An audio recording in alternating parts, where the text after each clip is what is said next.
Welcome back, fellow armchair generals. This is Gamer1745 here, and we are playing Hearts of Iron 4's Black Ice, taking a look at the economy and how it is all working.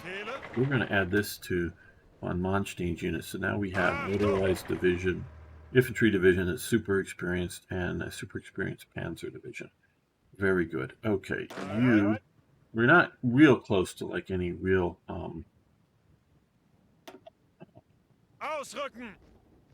combat, but we're gonna get there sometime, so let's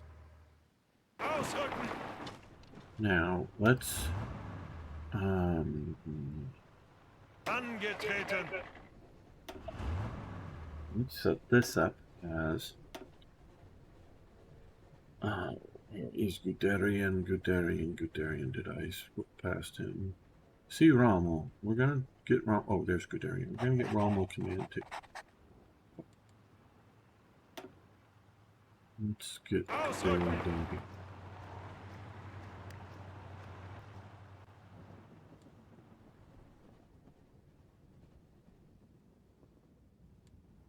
Well, we're gonna also form a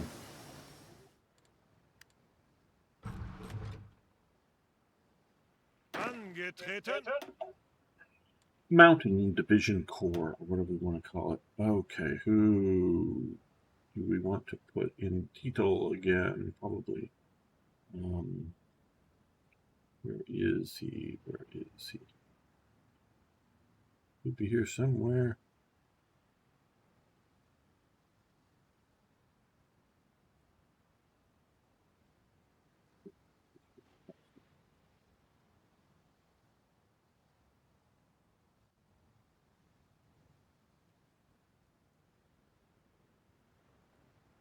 Why am I not seeing Tito?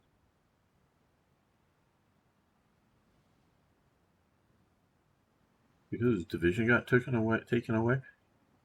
Oh, there he is. When in transit. I went 262 flying in 44. Theoretically, it was possible the prototype flew sometime that year, but Hitler wanted. Yeah, really in 42 was it? I thought it was more 43. Now, the first operational jets were Heinkels, and I thought that was in 42. They were not put into series production. They were, a few prototypes. They were, operational jet fight, or operationally capable jet fighters, but they weren't really ready for mass, or they weren't. The overall system wasn't ready for mass production. And so, yeah, I think it's a Heinkel jet. Now, the first combat jets were made by Italy, of all places. But they weren't really any faster than the faster propeller engine fighters. So they never got into series production just because, again, Italy did not have the production capabilities. And my understanding for Germany and everybody, the biggest issue with the engines was heat and making sure the engines could stand up to the heat. So, and that was German engine life was a problem because of that.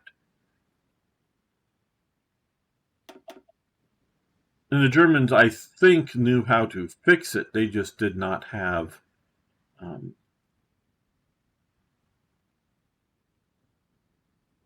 enough materials for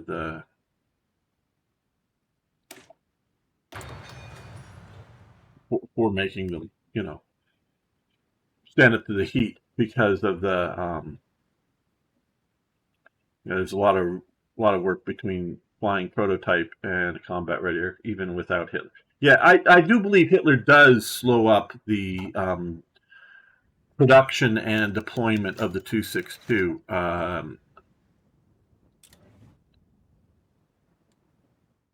But as IKB is saying, it's one thing to turn out a few handmade jet engines that may work brilliantly. It's another thing to start putting them into scale production for a craft, in the middle of a war. So, and I don't have the answer as to what the production capabilities would have been in 42 for something like that. Okay, fuel refining. But yeah, Hitler did slow things up.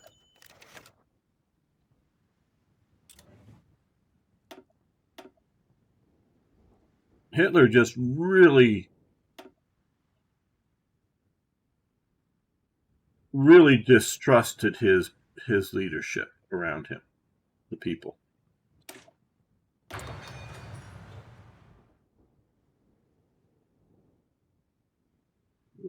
But is also dependent on luck or progress in development. I think the average time from prototype was about a year in wartime. Yeah, particularly of a very new thing, as opposed to a progression of things. And I don't mean just minor tweaking on, various models of Tiger 1s. I'm talking about, progressions of aircraft and whatnot. I don't know that they just sort of to illustrate.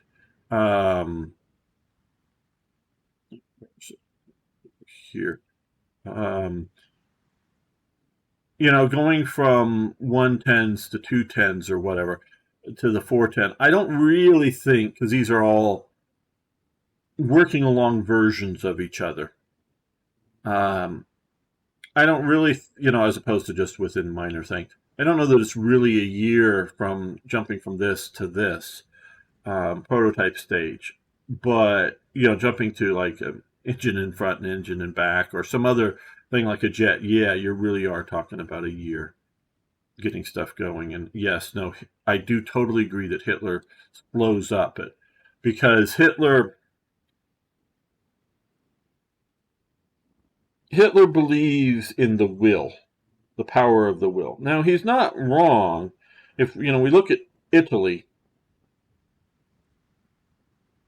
the whole Italian system, not just like the frontline soldier, but the whole Italian system does not have, or we could look at France, in 1940.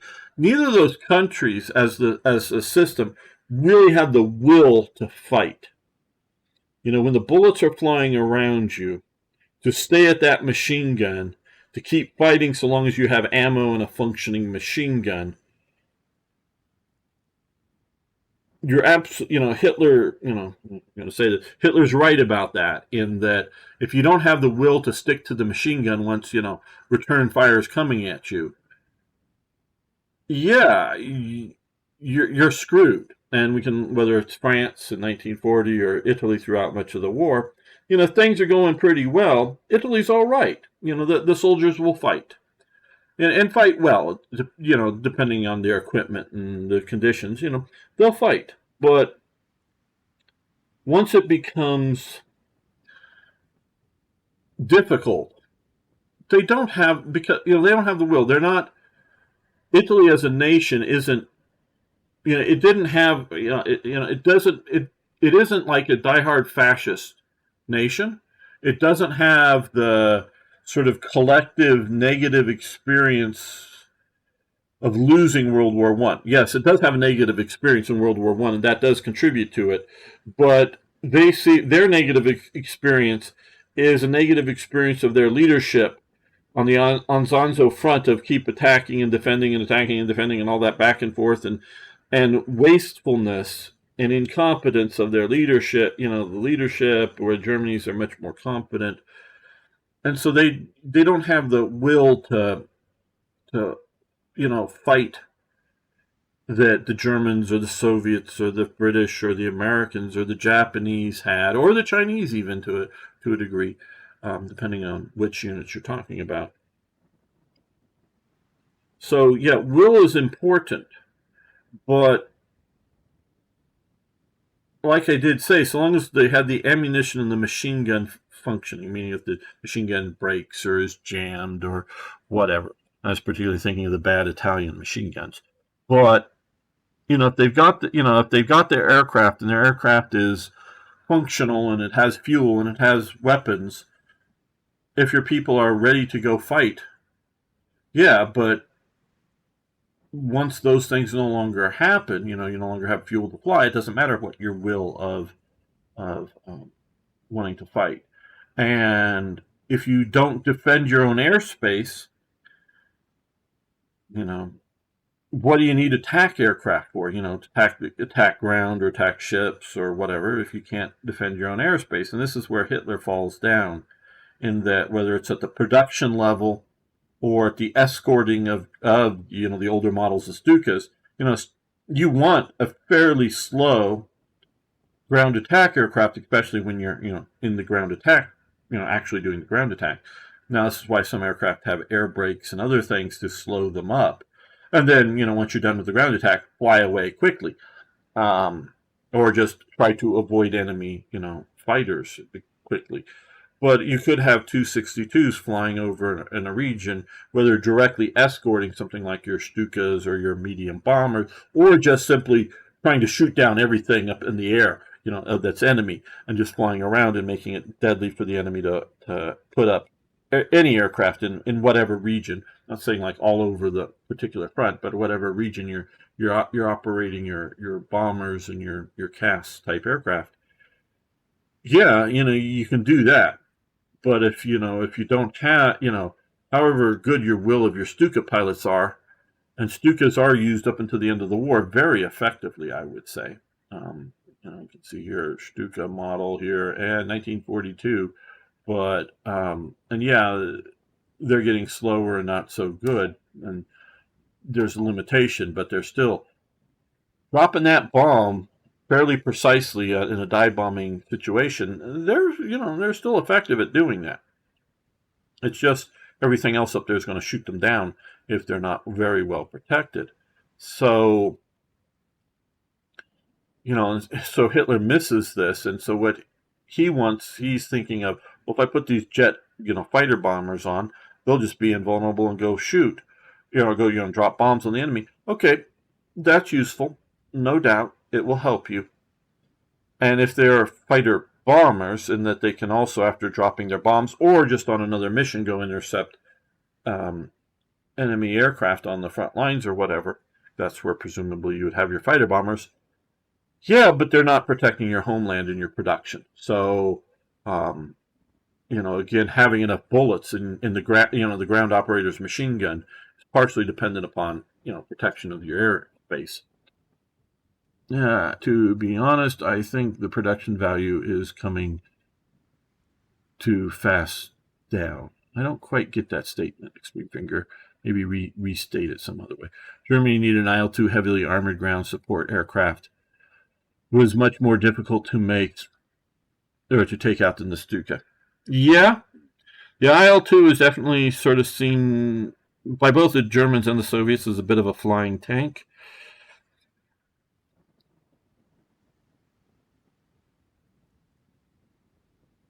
Here's the question I would pose.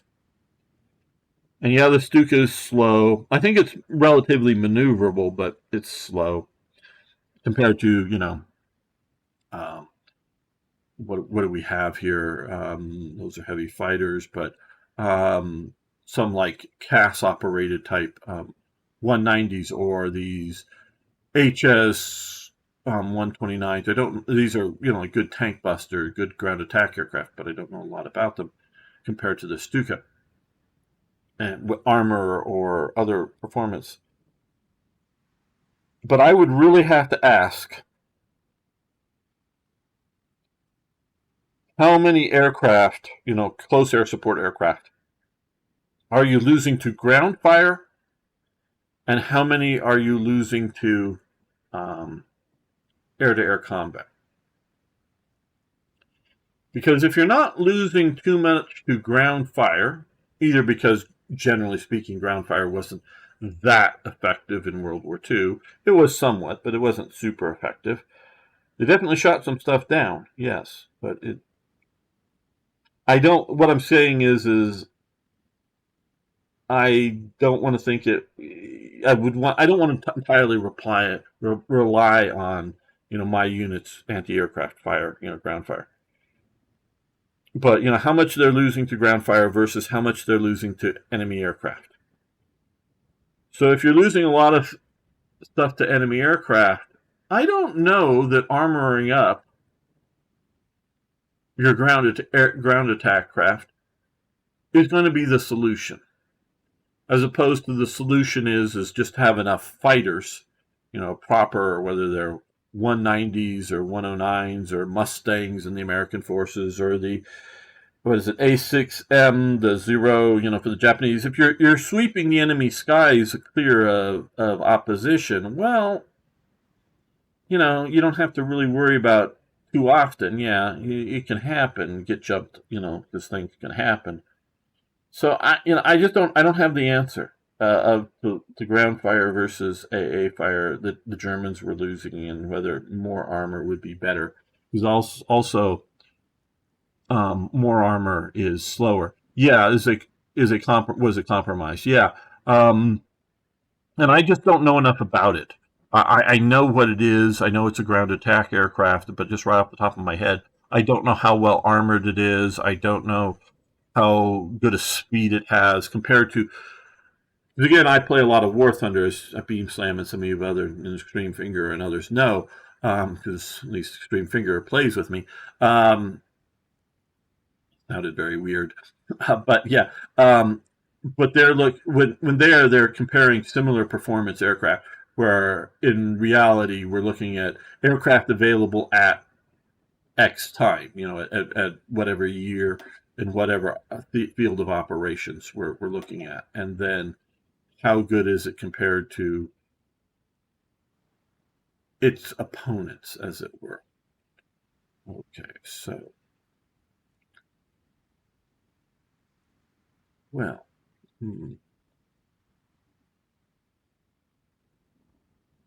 Okay, we need to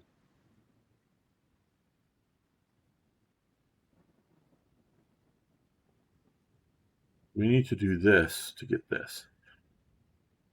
Why do I remember pre-war condors flying across the Atlantic?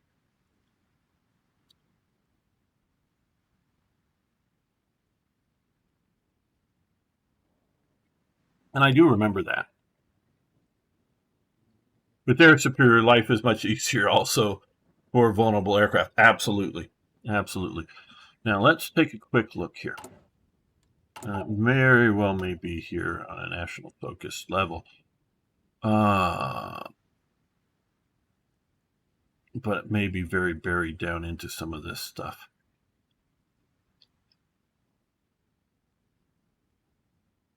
Naval bomber research, nice.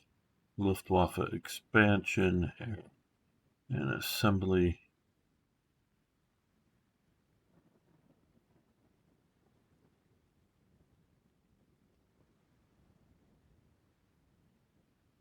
Okay, well, I am pretty sure pre-war, because that's what we're looking at, they were flying a few condors across the Atlantic, and that to my understanding, again, this is Gamer's understanding and doesn't know everything, the Condor is the first aircraft that can take off in Germany, not someplace like Ireland or Britain or maybe out in Normandy, but take off in Germany and fly to the United States without stopping. Prior to it, several German airline or Lufthansa or whatever had a few ships that hung out here. And a flying boat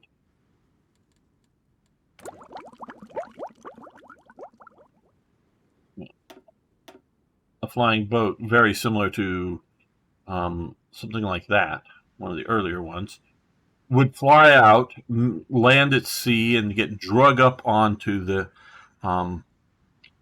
back of the ship. the crew and passengers would get out for a bit of a break, and they would refuel the aircraft and then drop it back in the water, and it would take off and continue the flight. Now, there's problems with that. Now, there's problems with transatlantic flights, anyways, because of weather and whatnot, because they weren't flying above the clouds way back then, because they did not, especially in the 30s, for passenger compartments, and they were only working on it in the late 30s, I believe. Like the Americans were working on, oxygen masks to be able to deal with it, but they weren't pressurizing their cabins. Nobody was back in the early 30s. There may be a few experimental aircraft somewhere, but outside of experimental aircraft, nobody was pressurizing their cabins. So you're not going to fly that high. So you're going to get hit with storms and such. But trust me, there's probably a lot of weathers that you can fly across in the Atlantic just fine, but you're not going to want to land at sea and take off. That would be rather dangerous at times. Okay, well, let's do this. We'll do that research.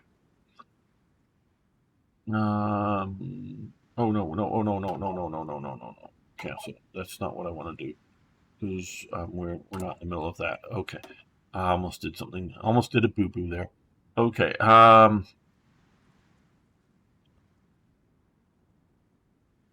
This is where we're heading because we're looking for here. Research slot. Okay. We also have some of these over here, and then we also head down all of this. Other research. Oh no, it's just a research bonus, not a slot, but a lot of stuff there. But now let's October 39. We've got Anschluss. Reclaim the Sudetenland. 37 days. Yes. We'll do this. It's after August. Yes, we will do this first.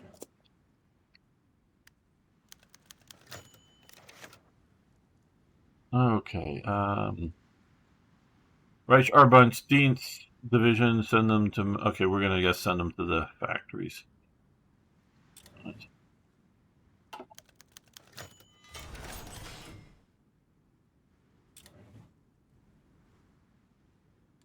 And more. Let's do another Civ factory. There's various things, whether it's trade, building railways, or other things that the Civ factories will help with. Let's first come here and click. And click. Use up some of our military experience. Get the more modern models of. Okay, well, what we really should start doing now is building new tanks. Let's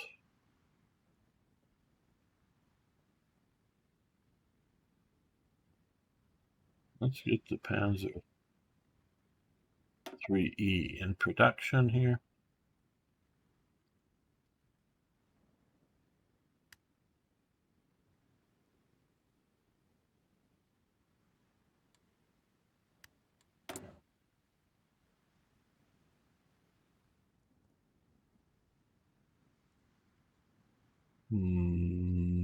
Yeah. We need more Panzers in production.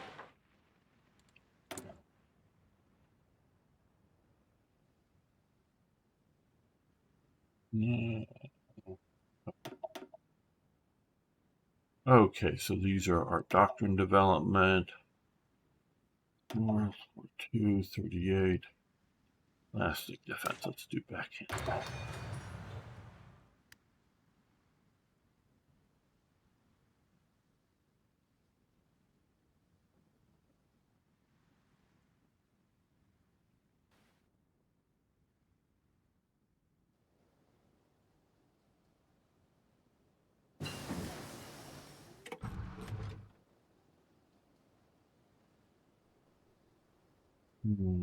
Yeah.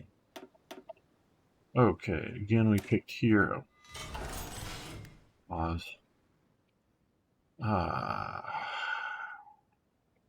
Okay, new steel mill design, 69 days, research bonus. Electric arc furnaces, artillery production, assembly plant. Or we can do steel mill upgrades, artillery production, assembly.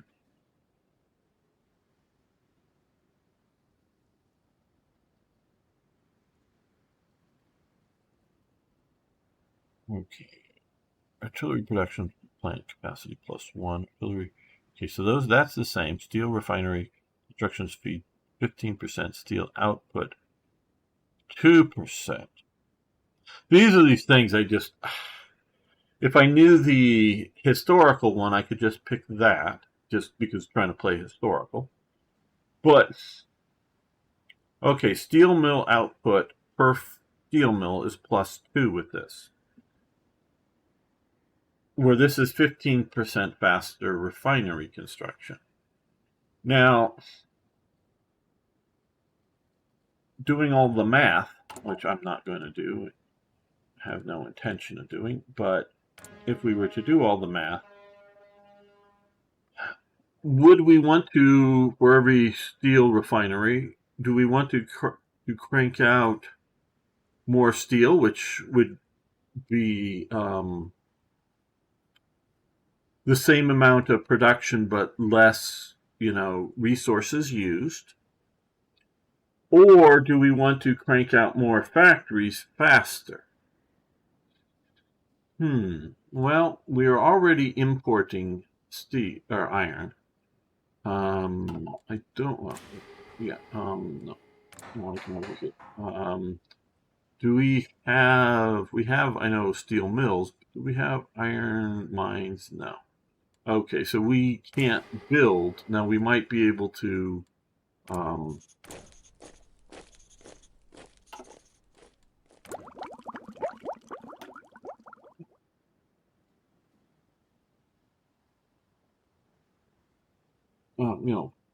Get more resources by conquering, that.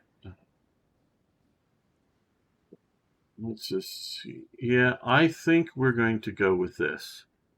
That way we won't have to import more iron for the same amount of effect. Okay, let's come in here and we're going to start Panzer IV production.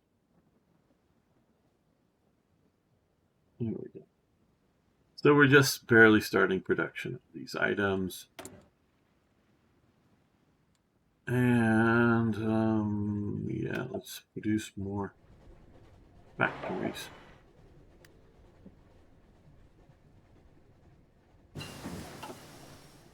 And more gun capabilities. Okay,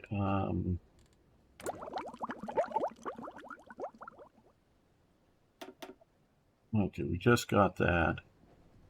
Some of these others we need to get. Don't know that we really want or need that. We might, I don't know. Over here at 38. Yeah, no, it's November, but let's come over here.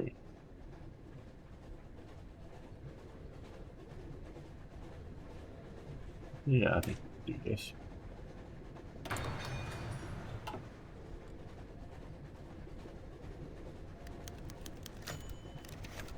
No, we don't need to issue an ultimatum to Ireland.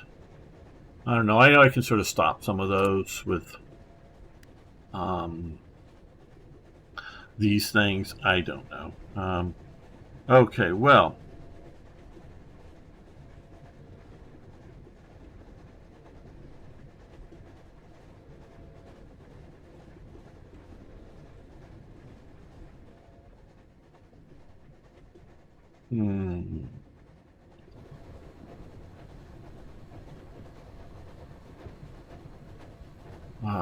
House completed. Okay, reclaiming the Sudate. Well, no, can't get those yet then.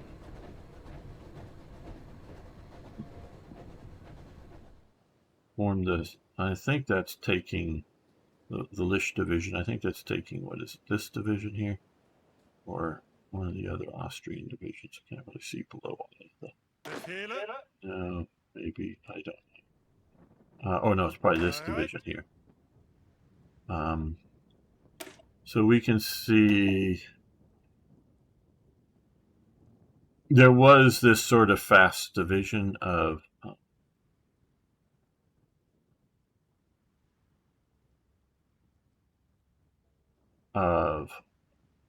Austria. They had these Steyr cars. I don't think they had any of the 221s. That looks more like a 222. But what they did have were a bunch of CV-33s, the little Italian things. They were made slightly different, and they were set up to take the Austrian machine gun, the Schwarzschuss, and not the various Italian machine guns, the Ribelli or whatever. But yeah, they did have a slight. So I'm guessing. Let's go with this here. I'm gonna guess it's that. Let's see if that pulls up. Yeah, execute the order. Yeah, that disappeared. And over here, we now have the 4th Light Division, which light tanks, no, more cars it looks like, but let's see, yeah, light tanks. So, okay, let's see what Beam Slam just read that the airframe design was completed in 42, but the engine had troubles and was not ready for mass production. In 44, we're talking about the 262 here, everyone. The development began before the war. The first prototype flew on April 18, 1941. Typically aircraft had problems with new engines. Absolutely. Well, it was Hans Olin, I think I'm pronouncing that name correctly, was the primary designer for the German jet engine prior to the start of the war. He had an assistant with him. And then Heinkel, this is like in 38 or 39. You can find all this information out in Third Reich events for Hearts of Iron 3. I just don't remember all the research I did on it. And they put together a, it was really sort of not boxy, but really sort of short, stubby, but round, but not, aerodynamic early jet engines. And Heinkel sees this stuff and he sets them up with, their own sort of private prototyping.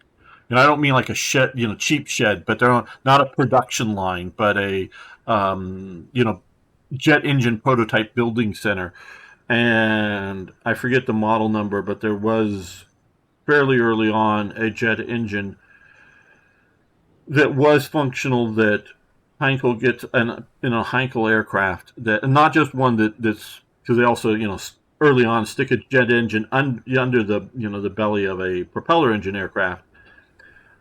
And so that if there's a problem, they could turn the propeller on or whatever. It had an electrical start, I do believe, or could just start in the air. So it was just meant to sort of test fly, but an actual 2-engine jet fighter type aircraft going on. And my understanding, it was faster than a lot of the, fighters at the time, but not that much faster, not that much better. And they were also heavily worried about because they don't know, really, to my knowledge, they don't know of the American or British jet engine. Because again, the British jet engine, I forget who it was right offhand, was being worked on before the war, and they didn't, it wasn't like some huge secret project in the sense of no one knew that they were doing it. I'm not saying they were, publishing all their, research materials out, but it was a known thing that before the war, the British were working on a jet engine as well. I don't know if the Americans really were at all. And the Soviets at some point do start working on the stuff, but the Germans are very worried that you may get if it goes up and gets shot down, or if they build this, it'll get to the enemy, so they don't. I've for many years thought that it would have been good to produce 100 or so of the Heinkels, and early on. Okay, so now we've got this Austrian division equipped, and just have them sort of not like just over Berlin, but over sort of central Germany, so that any that do crash, whether pilot error or enemy action or whatever, that you would immediately have a team that would show up and at the crash site and get all the materials and make sure none of it like gets taken off by souvenir collectors to go into spies or whatever. But just to have a sort of fast interception type aircraft, sort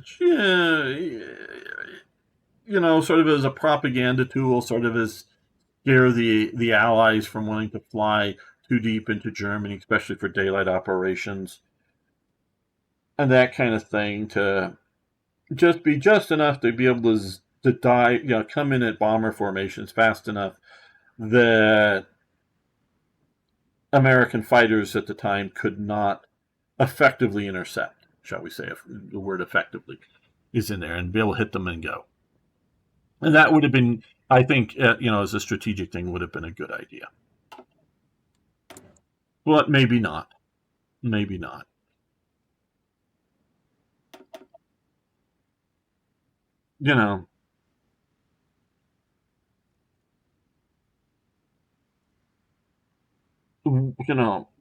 I say a bunch of maxims like warfare is a political act, but warfare is in essence forcing your will through the use of violence and other means onto your enemy. So if you put up a jet fighter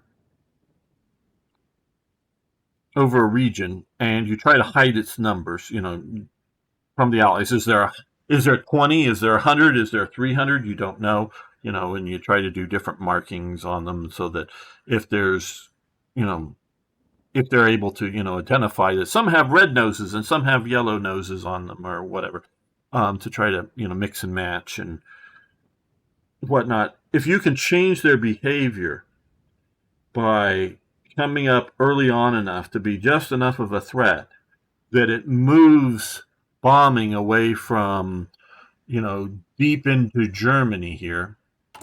Yeah, I know a lot of this stuff is down in the Rhineland, and you could maybe put the fighter there. But if you have them up here, well, that means this area isn't being bombed, so production is going, even if it's not like a complete bluff and that you don't have them, but it may not be quite as effective as you might think. What am I? Radio equipment to support battalions. Okay, so what we need to do here is to HQ. Okay, so radio equipment. Well, that's the support battalion one. Let's see. Now that we did the infantry thing, can we? Okay, we did that. Now let's let this go a day or so here. And, oh no, it is there. Okay, just make sure. Okay, so now we can do that. Now we can come over here. That too.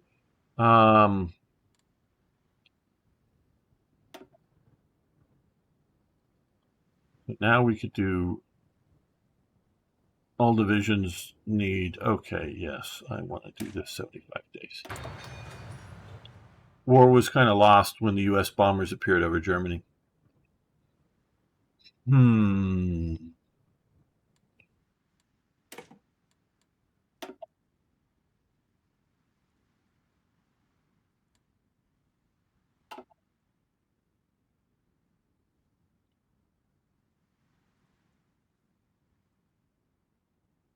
The war is lost for Germany, shall we say. That's what we're talking about. Once it becomes a war of attrition. Okay? That's my basic take on it. Because if in 1940, at the roughly start of 1940, if that is a war of attrition between The British Empire, your Commonwealth or whatever, but some of it are more Commonwealth, some of it's more Empire, but you know what I'm getting at. And the French Empire, because although there is not like lots of manufacturing out in Indochina or something, but there may be harvesting hardwoods that are going into rifle stocks or other aircraft frames or something like that, or food or some Vietnamese manpower that can be, whether for labor or for military use, can be used. So if it's the French Empire and the British Empire in a war of attrition with the German Empire, because it's got Austria and it's got Czechoslovakia, and in 1940 it's also got Poland and whatnot. The Franco-British alliance is going to defeat the German Empire because Italy's yet to get into it. That's why I'm not calling it the Axis really at this point. And so it's going to be, if it's a war of attrition. Now, if it's a war of what I call maneuver and decision, Germany, with its use of its radios, and its better organized up motorized forces, just at the Battle of Arras, late in 40, wherever Arras is, and Ames, no, Arras is, right around in here. The Battle of Arras, de Gaulle is using the French 1st Armored Division that's ever been created, and it isn't even fully ready to go fight, and he's using it. So, just purely on an organizational level of the radios and the motorization training, Germany is now, Britain is basically up equal to Germany there on radios and motorized divisions, and trained up and organized motorized divisions, but there's just not enough of them, and they're dealing with the French, so so you have this whole thing that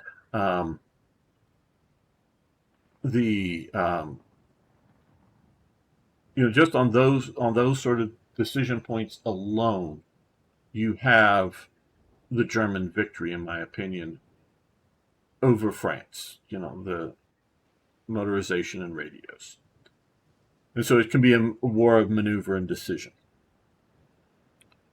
Once it becomes attritional, like on the Eastern Front, or I would say in North Africa, either facing off with Monty, once it becomes attritional, you're no longer fighting in a war of decision. You're now fighting the first and second Battle of El Alamein, which the first battle is Germany attacking Montgomery's defensive line.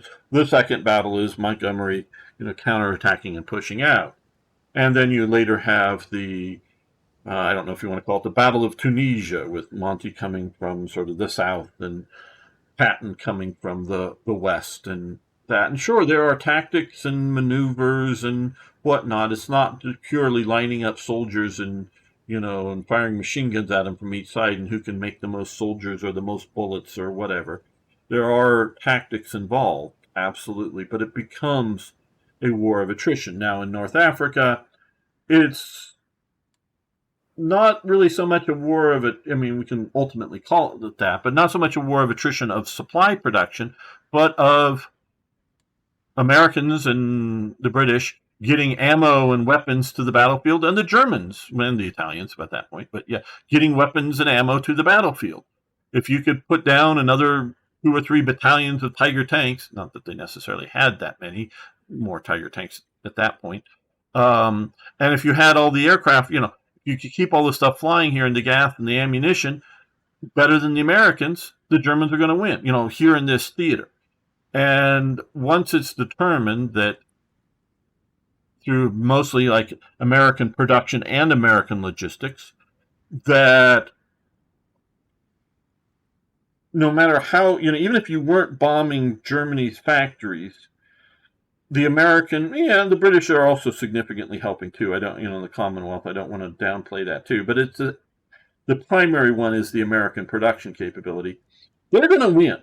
I mean, even if you just don't do bombing, you transfer all those aircraft production into CAS aircraft, into fighter aircraft, and battlefield frontline operations.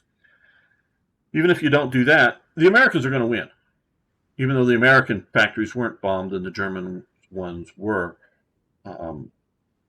But once it goes to a war of attrition, now you can look at 1941. If Germany can knock out the Soviet Union through a maneuver and decision, or if if the Germans had put in enough effort in the Mediterranean to knock the British out of the Mediterranean, and then if the Germans have internal supply and logistics lines, so that even though the Americans are producing so many more everythings, but at the point of landing, whether it's at Normandy or Calais or down here, Bordeaux, but if Germany is able to rapidly concentrate more munitions, more guns, more soldiers than the Americans can at that one point in time, the Germans can win. The original concept, as my understanding, was it was going to be a hammer and anvil setting. So you're going to have the Normandy landings up here. That was sort of the hammer. And the anvil landings down here very shortly after. Well, they don't have enough landing craft. And I don't know whether it's so much Higgins boats or the big LSTs, enough of them available to do the same thing, both at the same time. They just don't. And so America can't land, say, 3 big forces along the Atlantic seaboard. If you've closed up the Mediterranean, they can't land at Normandy, somewhere Calais or Ostend or whatever, and Norway. They can't land all at the same time. They don't have the logistics capability to do all of that at the same time. They might keep building towards it, but still, if Germany can build. So Germany only needs to be able to defeat the significant landings, and it can hold out. And we see the ability of non-nuclear strategic bombing is very effective, but is not a sole war winner. The Germans do go build factories under mountains, to a point that, they build enough. If they really need to, they can keep the bombers from winning. So you're absolutely right that by the time the American bombers are appearing over Germany, it's also just the American production of ships, of trains, running supplies around America, or sending trains to the Soviet Union, or productions of weapons and bombs. That's all pulling on it, and the strategic bombing campaigns are just one facet of it. So I get your point, and yeah, like war in Ukraine is now a war of attrition, absolutely. And so I would define, an insurgency war is a war by definition of attrition, where a coup, and it can be in essence insurgents, meaning not a military coup of its civilian government or a military coup of one faction of the military over another coup or something, but could be a communist cell or something that comes in and does a coup against the government. That would be a war of maneuver and decision, in that you're capturing the president and the vice president in the capital, and it's over, we've won, and it is over, so those are two similar types of wars that are sort of internal struggles, if you will, coups and a standard guerrilla insurgency or terrorist insurgency that is attriting on the, if nothing else, on the morale of the people in the state, if not attriting on effectively on bullets and whatnot, because you can just demoralize your enemy by planting enough landmines, and soldiers don't want to walk anywhere because they're going to get their foot blown off,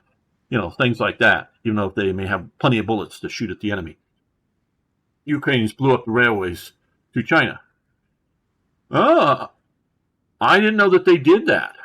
IKB. I'd love to see on our Discord server. Hey, everybody, you can check out the website or the YouTube channel. There is a link to our Discord server. I'd love you to post an article about specifically that the Ukraine's blowing up Russian railways to China. I know they have been doing railways in, in and around the theater, whether technically in Ukraine or other, Crimea or just other cross-border type operations. I do believe they've been doing a little bit of that. I know they have been doing it down into, sort of South Ukraine in Russian-occupied territories. They've been doing at least some sabotage type raids of some sort going down there. But I'd love to see. Don't post it here. Just post it in the Discord server if you can. IKB, I'll read it later. Or watch it if it's a video link. But yeah, people can check that out. So Germany cannot win a world war, when there's enough other enemies. Now if the next World War III, Germany is allied with America and Britain and France against somebody like a Russia and China, and Japan is also allied with America and France and Germany, and Germany might be on a side of a world war that it wins, but it won't be the leading nation of that faction. If Germany is the strongest nation in its faction that's going to a world war, it will lose. I think that would be a good way to put it. But if it's one of you got France, Britain, Germany, the United States, Japan, if I didn't say, but you get that core group of modern Western industrialized nations, and it doesn't go nuclear. That can be nuclear. I don't know whether you would call that a war. Depends on how it plays out. If you get a good first strike in and blow everything up, and the enemy doesn't fire back, it's not really a war of attrition. But if you're launching 5 missiles a day and they're launching 5 missiles a day and see who lasts longer, that would probably be a war of attrition. I don't know, how a nuclear war would play out. But if it's going to be a non-nuclear world war, which I think we might face that, war of production, a war of, and we are, and this may come back to bite me, and I've talked to people that, we're in not necessarily a kinetic or violent world war. No, we're not in a world war right now. Not even non-violent. Because, I almost said something I shouldn't say. Nation states, not every nation state against every other nation state, but nation states are always in a mode of conflict, shall we say. And it may not be of shooting at each other. It may be all propaganda and,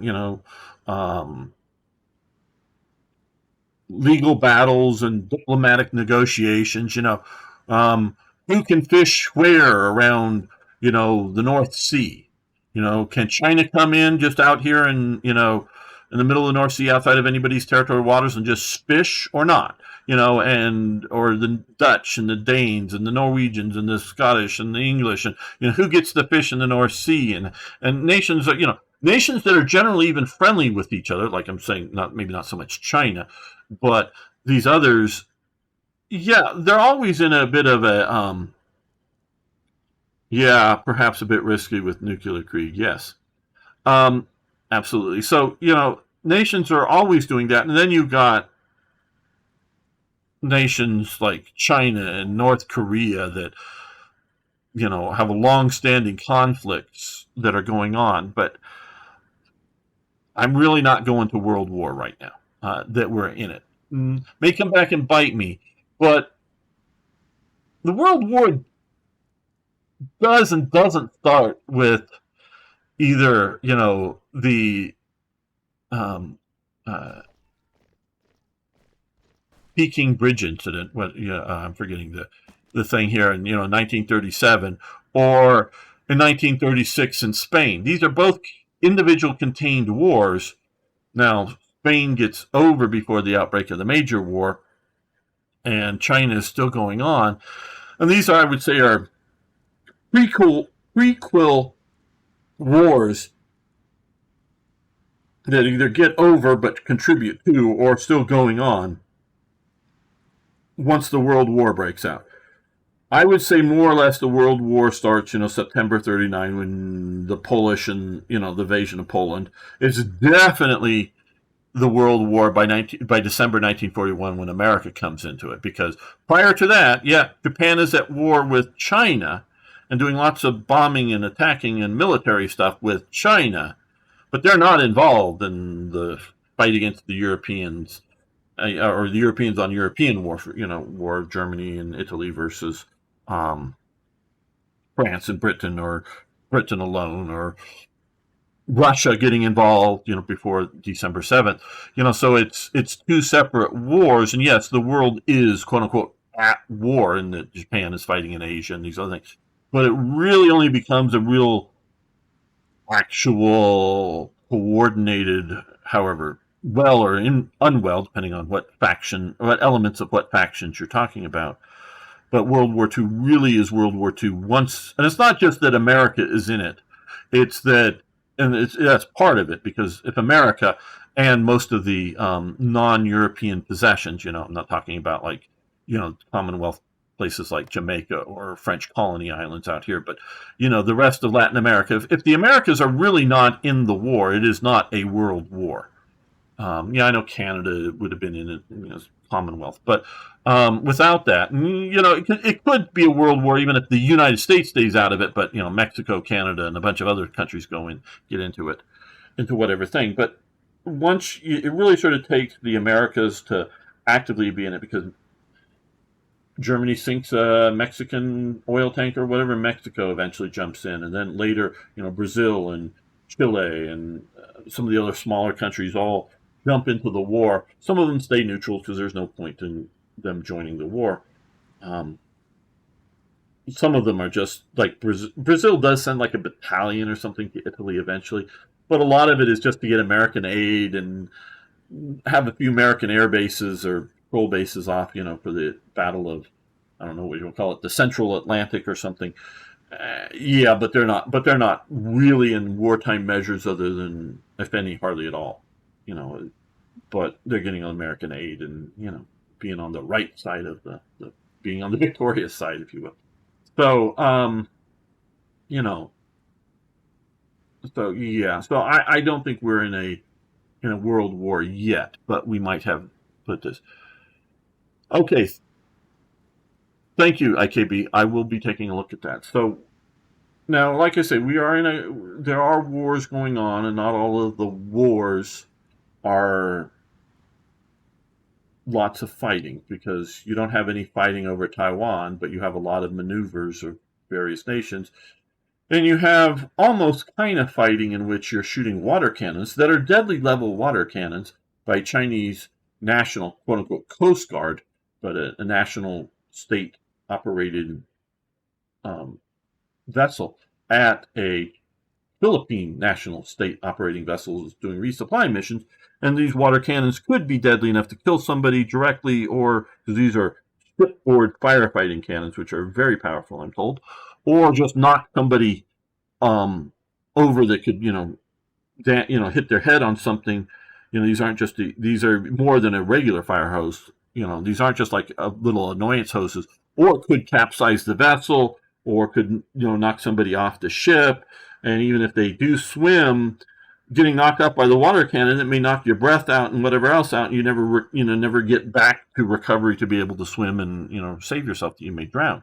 So, is that a kinetic war? Well, they're using water cannons, and they're using ship ramming tactics. So almost, kind of, a little bit, but there really hasn't been proper war breaking out between these nations. We're seeing, warfare by other means, diplomacy, politics, and, annoyances. Recently, there was an attack on Australia, and one of the Discord friends I want to talk with about, because he's in the Australian Navy. I don't want to out him now, but there was an Australian ship in Japanese economic zone waters, not inside the 12-mile territorial limit, but in the economic zone waters, I think up here, but one of the places, but very close to Japan, not, tootling around off the Chinese coast. And it got its propeller caught in a fishing net, that was just adrift or something. And they had divers in the water, and the Chinese vessel, Coast Guard, I believe, or maybe Navy. I think it was a Chinese Navy, but I'm not sure. Comes up nearby, and they quickly raise, flags that say divers, international symbols for divers in the water, stay back. And they get on the radio and tell that, don't come close and don't use your sonar to the Chinese. And the Chinese are responding to the radio, and that they know that they were listening to. But the Chinese captain turns on his sonar and does physical damage. I don't know how bad, but does physical damage to the divers in the water, because that sound wave hits them close enough. We're not talking, 10 miles away or something, that the sonar is traveling through the water that might be damaging. I don't know, but probably not. But close enough, very close by, is damaging. They had to very rapidly get those divers out of the water and kept harassing it. And so that is, now it's, there's still the mystery of what happened to some of the diplomats American diplomats in Cuba, with some sort of beam attack at them, and who was doing it. I don't know if it's publicly known for sure. We suspect the Russians, or somebody was firing microwaves at the embassy, or some of the embassy buildings or staff or whatever. But yeah, this was a direct.